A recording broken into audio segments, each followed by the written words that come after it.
South India shopping mall the wedding మంత్ర సరికొత్త wedding collection south India shopping mall. నమస్కారం sir. నమస్తే sir, ఇప్పుడు నేను అడగబోయేది నాకు తెలిసి చాలా మంది లేడీస్కి కనెక్ట్ అవుతుందని అనుకుంటున్నాను. జనరల్గా ఒకప్పటి కాలంలో లేడీస్ని కనుక తీసుకుంటే ఎంతసేపు ఉన్న హస్బెండ్ ఏదో ఒకటి కష్టపడి సంపాదించుకొని రావటము, ఆ లేడీస్ ఇంట్లో తెచ్చిన ఆ కొంతని ఎలా అందరికీ వచ్చేలా సమంగా చూడాలి, ఇల్లు ఎలా గడపాలి, దీనిపైన ఫోకస్ ఎక్కువ ఉండేది. కానీ ఇప్పుడు లేడీస్ విషయానికి వస్తే మగవాళ్ళను మించి సంపాదించే పొజిషన్లో కూడా కొంతమంది ఉన్నారని చెప్పాలి. మరి ఇక్కడే ఫాల్ట్ జరుగుతుందా ఏంటో తెలియదు, కానీ కొంతమంది ఇంట్లో ఆడవాళ్ళు చెయ్యందే గడవని పరిస్థితుల్లో ఉన్న ఇల్లులు కూడా ఉన్నాయి. ఎలా ఉన్నప్పటికీ మేల్ డామినేషన్ అనేది ఎక్కువైపోతుంది. పర్టికులర్గా హస్బెండ్ దగ్గరకు వచ్చేసరికి అన్ని రకాలుగా లేడీ వైఫ్ సైడ్ నుంచి ఫైనాన్షియల్గా సపోర్ట్ ఉంటుంది, ఇంట్లో విషయాల్లో సపోర్ట్ ఉంటుంది, హస్బెండ్ పైన అంతకు మించిన ప్రేమ ఉంటుంది, అన్నీ షేర్ చేసుకోవాలనే భావన ఉంటుంది. ఇన్ని ఉండి ఉదాహరణకి ఇప్పుడు ఫర్ ఎగ్జాంపుల్ నన్నే తీసుకోండి. నేను వచ్చాను ఆఫీస్లో, నా వర్క్స్ నేను చేసుకున్నా, నాకు ఏదైనా ఇక్కడ జరిగిన విషయాలు ఉంటే వెళ్ళి వెంటనే నా హస్బెండ్కి షేర్ చేసుకోవాలి. తనే నాకు ఒక ఫ్రెండ్లా నేను ఫీల్ అయ్యి ఏదైనా తీసుకెళ్ళి చెప్దాము అంటే వినే ఓపిక అతనికి ఉండదు. పోనీ విన్నా ఒక రెండు మాటలు స్టార్ట్ చేయగానే ఇంకా ఆప్తవా సోది అనే టైప్లో ఇలా మాట్లాడే వాళ్ళు ఉన్నారు. మొత్తానికి ఏదో రకంగా ఆడవాళ్ళని బాధపెట్టే పరిస్థితులు, అణగదొక్కే పరిస్థితులు ఎక్కువగా కనిపిస్తున్నాయి. ఒక హస్బెండే కాదు, ఇంట్లో అత్తామామలు కూడా హస్బెండ్కే సపోర్ట్ చేసి మన డిగ్రేడ్ చేసే రకంగా కూడా పరిస్థితులు ఉన్నాయి.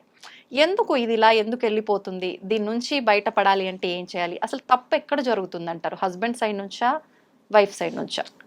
నేను యాజ్ అ లైఫ్ కోచ్ నేను చాలా రిలేషన్షిప్స్ని చూస్తున్నాను. అందుకని కొన్ని ఇంపార్టెంట్ డిస్క్లైమర్స్ చెప్తాను ఇక్కడ.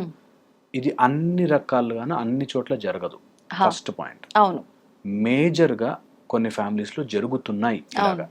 దట్ వైఫ్ ఎంత పని చేసుకొచ్చిన ఆఫీస్లో ఇంకా ఇంట్లో పనులు చేయాల్సిందే. అవును, ఇంట్లో అయితే నువ్వు ఆడదానివే కదా ఆర్ అమ్మాయివే కదా, నువ్వు ఇంట్లో ఇలా చెయ్యాలి అనేటట్టుగా అలసిపోయి ఫుల్ డే, ఒక్కొక్క రోజు ఎంత అలసిపోయి వస్తామంటే బా ఇప్పుడు చెయ్యాలా మళ్ళీ అనేటట్టుగా ఉన్న, అవును నేను మగ మహారాజు నేనెందుకు చెయ్యాలి అనే ఫ్యామిలీస్ ఉన్నాయి. అట్ ద సేమ్ టైం కొంతమంది ఇద్దరూ కలుపుకుని మంచిగా హ్యాపీగా కలిసి ఇద్దరూ చేసుకునే ఫ్యామిలీస్ ఉన్నాయి. ఆన్ ద కాంట్రరీ హస్బెండ్ ఇంటికి వచ్చి వంటలు చేసే వాళ్ళు కూడా ఉన్నారు. సో ఫస్ట్ ఎవరైనా వీడియో వింటుంటే ఆ ఓపెన్ మైండ్ తో వినండి. నేను ఎక్కడ కన్స్ట్రక్టివ్ థాట్ తో చెప్పట్లేదు. ఫస్ట్ థింగ్, సో దట్ మనకి మీరు ఏమైనా చూడండి వీడియోలో కమెంట్లు, వీళ్ళనంటే వాళ్ళంటే వీళ్ళని. సో కోపం తెచ్చుకోవడానికి ఇది ఆలోచించిన రోజులు ఓడిపోతారు. మా దగ్గరికి ఎవరైనా కౌన్సిలింగ్ వచ్చినప్పుడు కూడా మా హస్బెండ్ నన్ను చేశాడు, మా వైఫ్ ఏం చేసింది, నేను చేశానని ఒప్పుకోరు. వాళ్ళే తప్పు వీళ్ళే తప్పు అనేటట్టు ఉంటారు. ఇలా మైండ్ సెట్ తో ఆలోచిస్తే వాళ్ళకు ఓపెన్ గా పాయింట్ అర్థం కాదు. అందుకని ఫస్ట్ అది చెప్పాను. సో ఇలా గనక ఒకవేళ జరిగితే ఇంటికి రాగానే భార్యకి ఒక హస్బెండ్ అవైలబుల్ లేకపోతే that's the biggest punishment. Okay, ఏ అమ్మాయికి ఆర్ ఏ భార్యకి అలాంటి పొజిషన్ రాకూడదు. ఏ హస్బెండ్ అలా బిహేవ్ చెయ్యకూడదు. ఇది ద మోస్ట్ ఇంపార్టెంట్ పాయింట్. ఒక వైఫ్ ఇంటికి వచ్చి 10 నిమిషాలు నీతో ఏదైనా చెప్పుకోవాలి అంటే నువ్వు స్పేస్ ఇవ్వలేదు అంటే యు ఆర్ అన్ఫిట్, అసలు వేస్ట్ అనమాట. సో కంపల్సరీగా టైం స్పెండ్ చేయాల్సిందే, అది ఏమైనా కానీ. ఓకే, వాళ్ళు ఏడ్చుకొని చెప్పుకొని అది దెప్పి పొడిచే మాటలను అవని చెప్పనివ్వాలి. ఒక భార్యకి చెప్పనిచ్చే ఆ స్పేస్ ఉండి తీరా, అది నెంబర్ 1. సెకండ్ వచ్చేసి, ఈ ఎప్పుడైతే ఈ సీక్వెన్సులు జరిగి చెప్పడం స్టార్ట్ అవుతుందో కొంతమందికి రిపీటెడ్గా అవే చెప్పే అలవాట్లు ఉంటాయి. అందుకని ఇంటికి రాగానే అమ్మాయి ఇంటికి వచ్చింది ఇప్పుడు ఏవో చెప్తుంది, అన్నెసరీ విశేషాలు అనే ఫీలింగ్ భార్య కూడా తెప్పించకూడదు. కరెక్ట్. అన్నెసెసరీ పాయింట్స్ ఆఫీస్ పనులు ఆఫీస్లో ఉంచుకోవాలి. అన్నెసెసరీ విషయాలు ఇంటికి తీసుకొచ్చి నేను బర్డెన్ చేయను. నేను అందుకే అంటాను, ఎక్కువ టైం స్పెండ్ చేసేది మీ ఆఫీస్లో. యాక్చువల్గా మనం స్కూళ్ళలో పిల్లలుగా ఉన్నప్పుడు స్కూళ్ళలో, ఆఫీసుల్లో, తర్వాత ఫ్రెండ్స్తో ఉంటాం. నిజంగా ఇంట్లో వైఫ్ అండ్ హస్బెండ్తో స్పెండ్ చేసే టైం తక్కువ. ఈ తక్కువ టైం ఎంత స్వీట్గా మార్చుకోగలిగితే అంత బెస్ట్. అప్పుడు ఆ స్వీట్నెస్లో నీకు ఏమైనా కావాలని నేను చేసి పెడతా అనేటట్టు తయారవుతారు. ఇది ఏ అమ్మాయి చూస్తున్నా సరే ఫస్ట్ థింగ్ నేర్చుకోవాల్సింది, నేను నా హస్బెండ్కి I will only give him sweetness.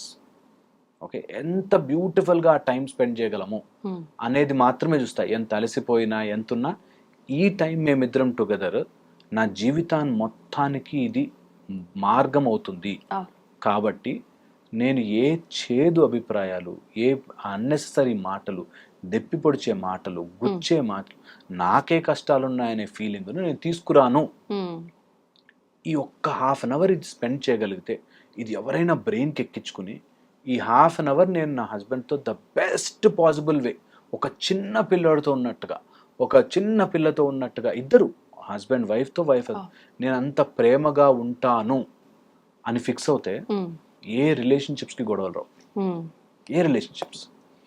Next ఇందులో బికాస్ మీరు అడిగారు కాబట్టి చెప్తున్నా, ఇందులో వచ్చినప్పుడు ఫ్యామిలీ రెస్పాన్సిబిలిటీస్ ఒక్కొక్క రోజు అలసిపోయి వచ్చినప్పుడు బ్రేక్ ఇచ్చేయాలి.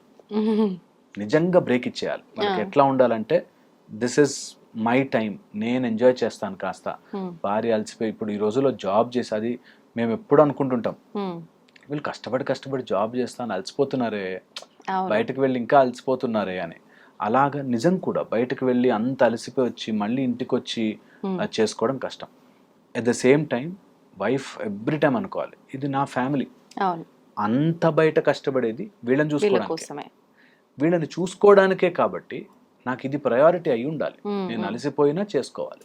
నాకు అలసిపోయినా నెక్స్ట్ డే మార్నింగ్ ఆఫీస్కి వెళ్ళాలిగా టైంకి, ఫింగర్ పని చేయకపోతే జీతం రాదు అనేది ఎలా ఉంటుందో, అలాగే ఇక్కడికి వస్తే అలా ఉండాలి.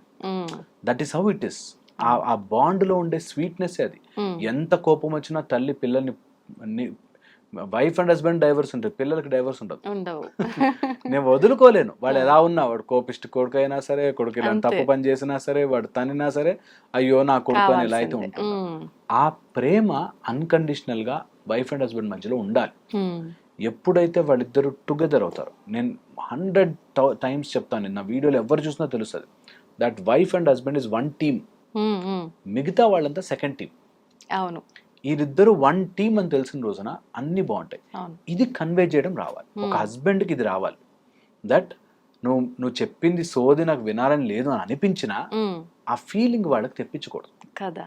కొంతమంది ఎవరన్నా మన సీనియర్ ఎవరో వచ్చి చెప్తున్నారు, తెలుసు వాడు సోది కొడుతున్నాడని, వాడు చెప్పేది ఏంద్రా నాన్ సెన్స్ మాట్లాడుతున్నావు అని తెలుసు, అయినా కూడా మనం వాడు మొహం మీద అనము, అరే నువ్వు నాన్ సెన్స్ మాట్లాడుతున్నారో అనం. ఎందుకు? మనకు అది ఇంపార్టెంట్ అని తెలుసు, ఆ ఉద్యోగం నాకు ఇంపార్టెంట్ అని తెలుసు. కాబట్టి ఇక్కడ అలా అవ్వదు.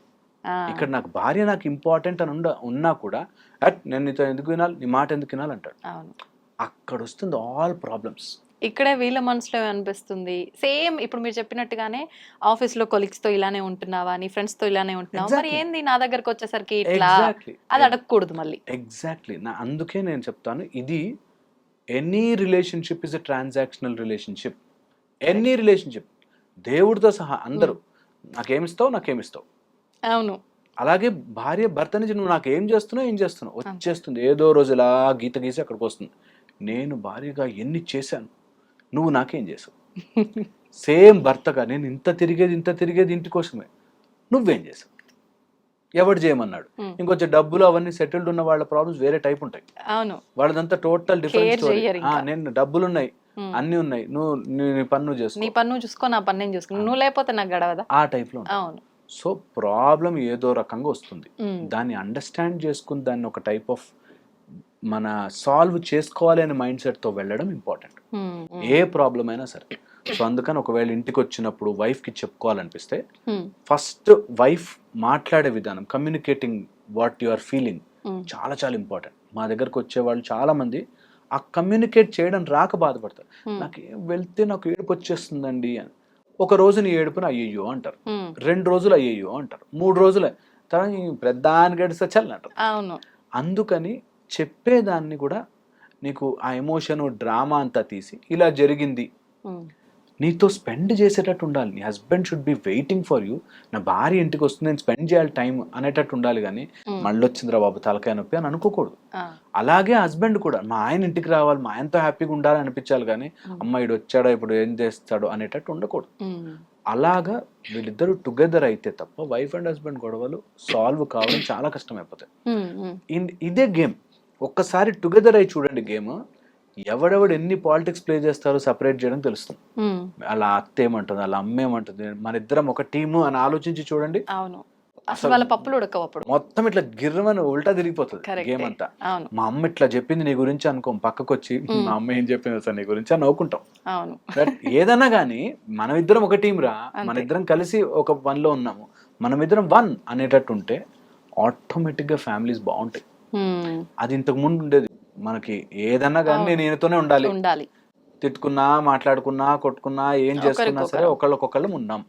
అది ఉంటే ఓ రోజు విసుగొస్తుంది, ఓ రోజు తిట్టుకుంటాం, ఓ రోజు కలిసిపోతారు. అది చాలా చాలా ఇంపార్టెంట్. ఈ రోజుల్లో ఆ టుగెదర్నెస్ లేక, లేకపోతే నేను వెళ్తా. నాకు 5 రోజులు డైవర్స్ అయిన వాళ్ళు గ్రాండ్ గా 20 కోట్లు ఖర్చు పెట్టి పెళ్లి చేసుకున్న 5 రోజుల్లో, నెల రోజులు 10 రోజులు డైవర్స్ చేసుకున్న తెలుసు.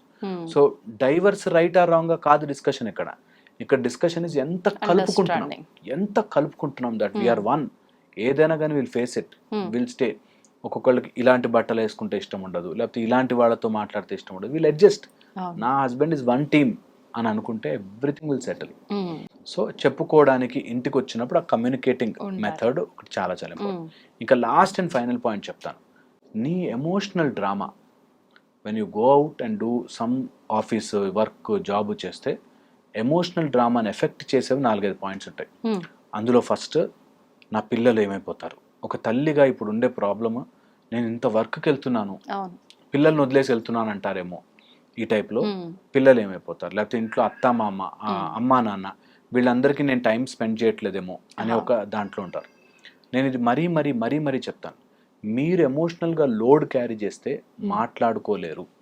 So don't carry that load in your head. ఒకటి చెయ్యాలనుకున్నారు, ఉద్యోగానికి వెళ్ళాలనుకున్నారు, హ్యాపీగా వెళ్ళొచ్చేయండి.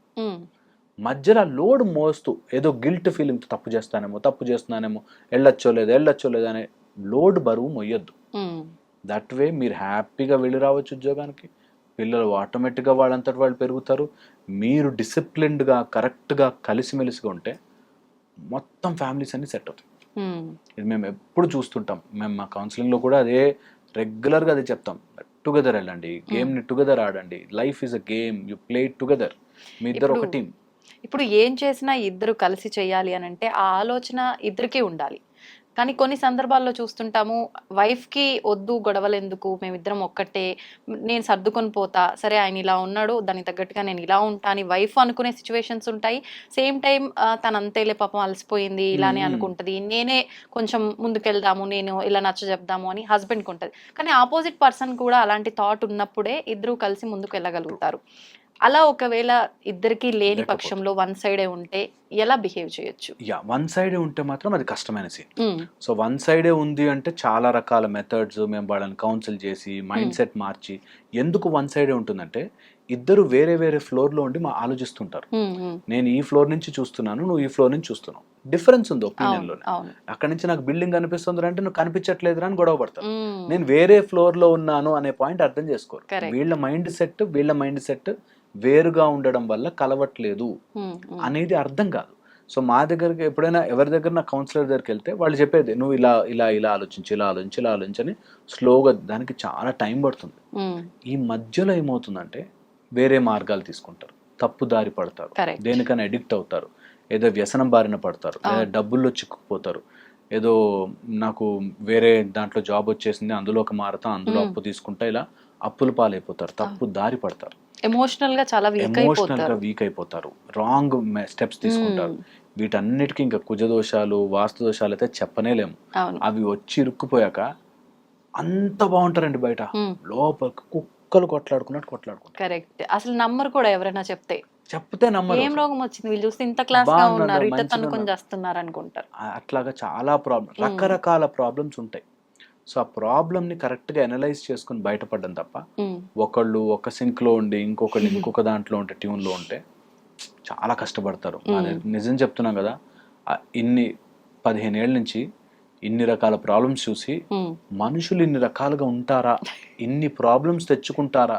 సింపుల్ జీవితం, కొట్లాడు 18 ఏళ్ళ నుంచి కొట్లాడుతున్నాము, చచ్చిపోతారు. అయిపోయింది, టైం ఇస్ ఓవర్, అయిపోయింది, చచ్చిపోతారు. 3000 రోజులు, 10 years ఓవర్, అంతే అయిపోయింది జీవితం. ఏముండదు, వెనక్కి తిరిగి చూసుకుంటే ఏముండదు. కొట్లాడుకున్నా జీవితంలో ఒకడు వచ్చా కొట్లాడు. ఇంకెంతకాలం ఇది జరిగిన తర్వాత అప్పుడు నిజంగా కలిసి ఉండాలనే తెలిసినా భావన కూడా ఇద్దరికి వచ్చినా ఉపయోగం ఉండదు. చాలా బాధేస్తుంది. అవును. మనకి అవి చూస్తే నిజంగా బయట నుంచి చూస్తే చిన్న ప్రాబ్లం కదరా అనిపిస్తుంది, ఆ, కానీ వాళ్ళ మైండ్లో అది పెద్ద ప్రాబ్లం, ఉమ్, పెద్ద ప్రాబ్లం. అవును. ఇది నేను చాలా మందిని చూసాను అట్లా. ఉమ్, సో అందుకని మా ప్రయత్నం ఏంటంటే ఎప్పుడైనా ఇంకొంచెం పుష్ చేద్దాం, ఇంకొంచెం పుష్ చేద్దాం. కొంతమంది అస్సలు మారరు, మారరు. అసలు ఎంత చెప్పినా మారడు, ఉమ్, అడిక్ట్స్ అయిపోతారు, డ్రగ్ అడిక్ట్స్ అయిన వాళ్ళు, తాగుడు అలవాటు అయిన వాళ్ళు, బెట్టింగ్ యాప్స్. ఉమ్, ఈ మధ్య డైవర్సుల్లో బెట్టింగ్ యాప్స్ ప్రాబ్లం అయింది. ఉమ్, ఉమ్, హస్బెండ్ బెట్టింగ్ యాప్స్లో ఆడి 80 లక్షలు 90 లక్షలు 1 crore 2 crores ఇట్లా పెట్టేసేసి బెట్టింగ్ యాప్స్లో ఉమ్. మొత్తం రిలేటివ్స్ అందరి నుంచి అప్పులు చేసేసి అరెరే. ఇంకా ఆమె ఏం చేయాలో తెలియక డైవర్స్ ఇచ్చేసారు. ఇటు అప్పుల పాలు చేస్తారు, ఇటు కుటుంబము పిల్లలు ఎవరిని పట్టించుకోరు. ఎంతసేపు వాళ్ళ ఫోకస్ దానిపై. డ్రగ్స్ తీసుకునే వాడి ఆలోచన ఎంతసేపు తీసుకోవాలని ఎలా ఉంటుందో ఇప్పుడు అంతే. వీడు కూడా ఒక రకంగా అది అడిక్ట్ అయిపోతాడు. పక్కా. సో అందుకనే కొంచెం జాగ్రత్త పడి వీటిని కరెక్ట్గా ప్లాన్ చేసుకుని, ఒక్కసారి చక్రం వేయించుకుని చూసుకుని, ఒకసారి ఇల్లు కరెక్ట్గా ఉందా లేదా చెక్ చేసుకుని, మైండ్ సెట్ కరెక్ట్గా ఉందా లేదా చేసుకుని, సైకలాజికల్గా కరెక్ట్, ఫిజికల్గా కరెక్ట్గా ఉందా, 5 aspects చెక్ చేసుకోమంట. ఎప్పుడు భార్యాభర్తలకు సంబంధంలో ప్రాబ్లం వచ్చినా ఫిజికల్గా బాగున్నామా, మెంటల్గా సైకలాజికల్గా బాగున్నామా, ఆస్ట్రలాజికల్గా బాగున్నామా, వాస్తు ప్రకారం బాగున్నామా, అండ్ సమ్ టైమ్స్ మైండ్ బాగున్నామా, అవును. ఇలా అన్ని చెక్ చేసుకుంటే కొంత లైఫ్ని కరెక్ట్ చేసుకోవచ్చు. ఒక ప్రాబ్లంలో పడ్డాం, దాని నుంచి బెటర్గా బయట ఎలా పడచ్చు అనేది ఆలోచించుకుంటే better. Super sir, thank you sir, thank you very much.